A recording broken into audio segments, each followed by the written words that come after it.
안녕하세요, 엘리입니다. 제가 오늘은 바이크를 입문했을 때 들어가는 장비 종류들과 대략적인 가격에 대해서 컨텐츠를 찍어봤어요. 일단 첫 번째로는 헬멧인데 헬멧은 굉장히 중요해요. 안 쓰면 벌금까지도 나오는 그런 장비이기 때문에 필수적이고 헬멧에도 종류가 여러 가지가 있어요. 첫 번째로는 하프페이스입니다. 하프페이스는 머리 상단 부분만 쓸 수 있게 그렇게 나온 헬멧인데 개방성하고 통풍이 굉장히 잘 되는 것이 특징인데, 그렇지만 이 밑에 부분은 보호를 해주지 않기 때문에 보호적인 면에서는 굉장히 취약해요. 그렇지만 쓰고 벗기가 굉장히 편한 그런 헬멧입니다. 두 번째는 오픈페이스입니다. 오픈페이스는 볼 쪽, 그 다음에 머리 이렇게 쉴드가 이렇게 있어요. 그렇기 때문에 통풍이 굉장히 잘 되기도 하고 쓰고 벗기가 굉장히 편한 장점도 있고, 그렇지만 하단 부분, 이제 턱 부분하고 앞면부 이 부분이 보호에서는 좀 취약할 수도 있기 때문에 이거는 조금 편리성에 치우쳐진 그런 헬멧입니다. 그리고 세 번째는 시스템 헬멧이에요. 시스템 헬멧은 턱 부분이 위로 열고 닫을 수 있는 그런 기능적인 헬멧이고, 구조상 풀페이스보다 조금 무거울 수도 있어요.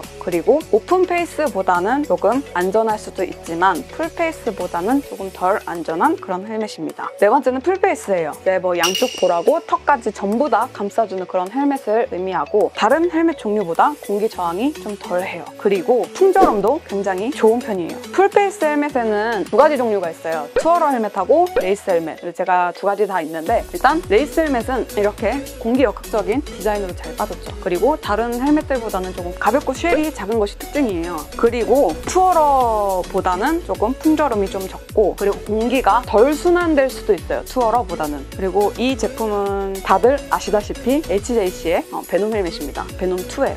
귀엽죠? 그리고 투어러 헬멧보다는 좀 핏이, 쉘의 핏이 좀 더 좋은 편입니다. 그리고 제가 투어러도 갖고 있어요. 투어러는 레이싱 헬멧보다는 조금 무게감이 나가요. 구조상 그렇게 돼 있는데 공기 역학적인 디자인이 조금 들어가긴 하지만 기능성의 헬멧으로 통풍에 좀 더 신경을 썼고, 그리고 헬멧을 열면은 이렇게 선바이저가 나타납니다. 선바이저가 있는 것들은 이제 낮에 투어 다닐 때 햇빛이 강할 때 굉장히 용이해요. 투어러 헬멧하고 이렇게 있습니다. 헬멧은 대략적인 가격은 레이싱 헬멧 같은 경우는 한 70만 원에서 100만 원, 150만 원 이렇게 고가로 올라가는 그런 헬멧들도 있고, 저가로는 30만 원 정도인 헬멧들도 있어요. 종류별로 다른 가격대를 형성하기도 하고, 하프페이스 같은 경우 진짜 싸게는 5만 원 정도인 헬멧들도 있어요. 근데 제가 추천하기로는 그런 하프페이스보다는 풀페이스가 보호 성능에 굉장히 좋아요. 헬멧은 좀 비싸고, 뭐 비싸다고 모두 다 좋은 건 아니지만 좀 최상위급으로 써주시는 게 좋을 것 같습니다. 두 번째 장비는 자켓입니다.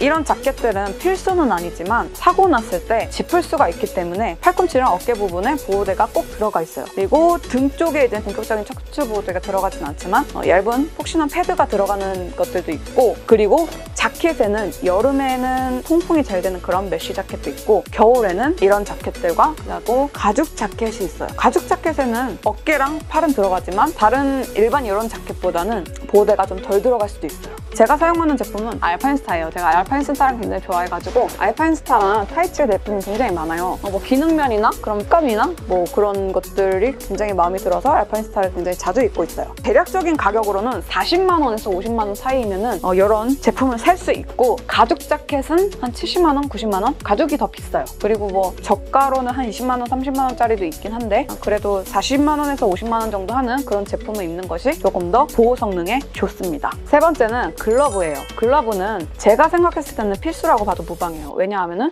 작업을 했을 때 목장갑이 있고 없고에 따라서 부상률 정도의 차이가 굉장히 크기 때문에 글러브는 필수라고 봅니다. 그리고 글러브를 꼈을 때 스로틀 조작이나 클러치 조작 이런 것들이 조금 편하기 때문에 꼈을 때와 안 꼈을 때의 그런 조작법 그런 것들이 굉장히 다를 수가 있어요. 이것도 레이싱 글러브에서 편하게는 그냥 뭐 이런 세미 글러브까지 다양한데, 일단은 세미 글러브 같은 경우는 굉장히 편하게 다 찢어졌는데 편하게 다룰 수 있는 그런 장비예요. 보시면은 보호대가 과하게 들어가 있지 않기 때문에 좀 이렇게 유동성 있게 손가락을 움직일 수도 있고, 좀 속도가 낮은 상황에서 넘어졌을 때 손가락을 좀 보호할 수 있어요. 스쿠터에 그냥 맨손으로 타지 마시고 이런 거라도 좀 껴주시면 손가락 부상률에 조금 많이 도움이 될 수도 있습니다. 이거는 이제 겨울용 장갑인데 보호대는 그렇게 많지는 않아요. 그냥 패드 정도의 그런 두께감이 있을 뿐, 그리고 겨울용 장갑이라서 안에 굉장히 따뜻해요. 그래서 이런 것도 뭐 여름용, 겨울용 이렇게 나뉘기 때문에 겨울에 만약에 라이딩을 하실 계획이 있거나 하실 수도 있으면 이런 겨울용 글러브도 준비를 해주시는 게 굉장히 좋아요. 왜냐면 겨울에 라이딩 할 때 손끝이 굉장히 시려요. 그래서 이런 거 없으면 손끝이 사라질 수도 있어요. 어제 사라졌었어. 근데 이게 났어, 손가락. 빙구야? 그리고 제일 중요한 레이싱 글러브예요. 레이싱 글러브는 정말 과할 정도로 패드가 굉장히 많아요. 굉장히 딱딱하게 들어가 있는 이런 제품들이고, 이렇게 꼈을 때 조금 보호대 때문에 이렇게 잡기가, 움직이기가 좀 불편할 수도 있어요. 그렇지만 고속으로 갔을 때 손가락을 보호해줄 수도 있고, 이게 처음에는 불편할 수도 있는데 계속 끼다 보면은 이게 편해요, 오히려. 그래서 굉장히 기능적인 그런 레이싱 글러브입니다. 가격으로는 이런 레이싱 최상위급의 그런 글러브들은 40에서 50 정도이고, 정말 고가로 갈수록 한 70만 원도 있어요. 그렇지만 한 40, 50 정도만 돼도 손가락을 보호하는 데는 전혀 문제가 없기 때문에 그런 걸로 사주시면 좋을 것 같고, 이런 세미 글러브나 이런 간편한 글러브는 싸게는 15만 원이면 살 수도 있어요. 그래서 내가 가지고 있는 바이크 종류와 그리고 내 라이딩 스타일에 따라서 그런 거를 골라주시면 됩니다. 제 차 얘기를 하지만 이 글러브는 필수라고 봐도 무방해요. 네 번째는 라이딩진이에요. 슈트를 입기가 조금 부담스러우신 분들이 자켓이랑 그에 맞는 청바지보다는 보호대가 더 많이 들어가 있는 그런 것들을 입기 위해서 나온 그런 장비입니다. 일단 제가 입는 거는 여름 거예요. 이렇게 조금 바이크를 탔을 때 자세를 잡기 위해서 편한 그런 기능성이 또 있고, 일반 청바지보다는 조금 체가상에 좀 더 보호를 해줄 수 있는 기능적인 그런 제품이에요. 뭐 통풍도 굉장히 잘 되기도 하고, 무릎하고 여기에 들어가긴 하는데 제가 살이 쪄서 이거는 뺐어요. 어쨌든 무릎하고 엉덩이 옆부분에 패드가 들어가 있는 그런 겁니다. 남자 것도 있어요. 네, 남자 것도 있기 때문에 남자분들도 똑같아요. 남자분들은 골반에 안 들어갈 때요. 이게 피 때문에 그런가? 이런 무릎에는 필수로 들어가 있는 그런 라이딩 진이에요. 똑같이 이런 허리 부분에 좀 기능성적인 그런 부분이 있습니다. 가격으로는 제가 이거를 샀을 때 할인받아가지고 10만 원도 안 돼서 샀나? 그랬을 거예요. 근데 대략적인 가격이 한 20, 30만 원 정도 하는 것 같아요.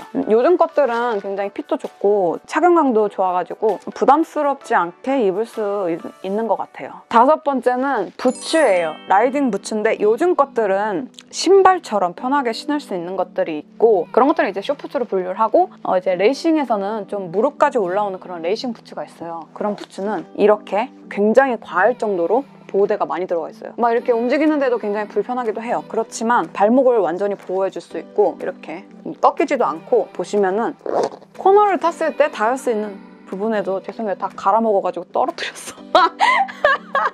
네, 그런 부분에도 이제 보호대가 들어가요. 그렇기 때문에 이 레이싱 부츠는 보호 성능에서 굉장히 우수한 편이고, 쇼포츠는 라이딩진하고 자켓에 매치해서 입으면 굉장히 편하게 입을 수 있어요. 근데 장비는 항상 과하면 과할수록 좋습니다. 부츠 같은 경우도 이제 브랜드마다 다 가격이 다르기 때문에 대략적인 쇼포츠 가격이 한 20, 30만 원 정도 하시고요. 그리고 레이싱 부츠 같은 경우는 40만 원에서 80만 원 정도로 굉장히 다양하기도 해요. 여섯 번째는 슈트입니다. 슈트는 이렇게 전신을 보호해줄 수 있는 그런 가죽 형태의 장비인데, 가동 범위가 제한적이기 때문에 탈구나 골절 같은 거에 이제 대비할 수 있고, 가죽이라서 찰가상에 굉장히 몸 보호해줄 수 있어요. 그리고 고속에서의 이물질을 좀 보호해줄 수도 있고, 좀 더 다이나믹한 주행에서 편의성을 줄 수도 있습니다. 얘가 좀, 너 살이 쪘니?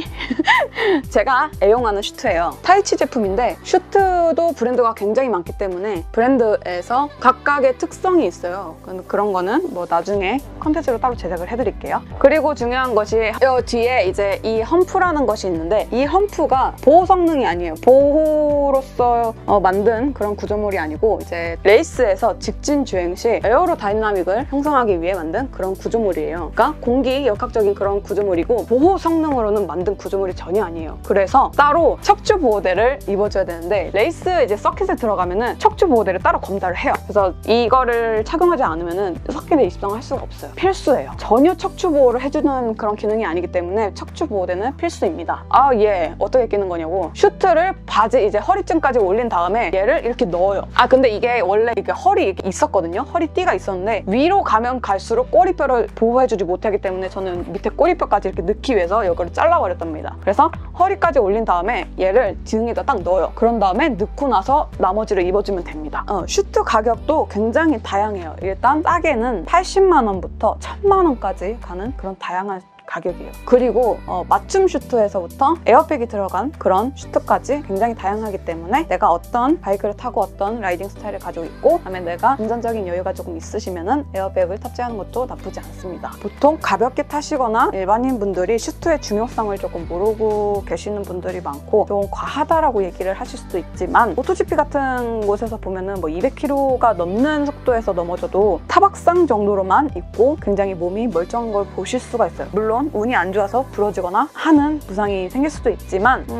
저도 서킷에서 많이 넘어지고 연습 때도 많이 넘어지고 하는데도 불구하고 부상률이 낮아요. 그렇기 때문에 장비는 과하면 과할수록 좋다라는 거를 말씀드리고 싶습니다. 7번째는 이너 슈트예요. 래시 가드라고 얘기를 하기도 하고 슈트를 입을 때 슈트랑 맨살의 그런 마찰을 줄여주기 위해 있는 그런 기능성 스포츠웨어예요. 가격은 진짜 5만 원에서 20만 원 사이로 굉장히 다양해요. 그리고 바이크 브랜드에서 사는 것보단 스포츠 브랜드에서 사는 것이 가성비가 좋고 좀 더 이 재질 자체나 그런 기능성이 좋을 수도 있습니다. 제가 이렇게 바이크를 입문했을 때 어떤 장비들이 있는지 그 가격대도 제가 얘기를 해봤는데요. 가격대와 그런 브랜드가 굉장히 많기 때문에 바이크마트나 아니면 바이크맥스 사이트들도 굉장히 많아요. 근데 대표적으로는 저는 바이크마트랑 바이크맥스에서 브랜드별로 굉장히 많이 나와 있기 때문에 한번 보시고 제가 얘기한 것보다는 좀 더 쌀 수도 있고 그리고 할인이 될 수도 있고 그래서 한번 가보시는 걸 추천드립니다. 그러면은 오늘은 여기까지 하고 다음에는 입문을 어떻게 하는지에 대해서 물어보시는 분들도 있어가지고 뭐 그런 것들로 한번 컨텐츠를 제작해 보겠습니다. 그럼 갈게요.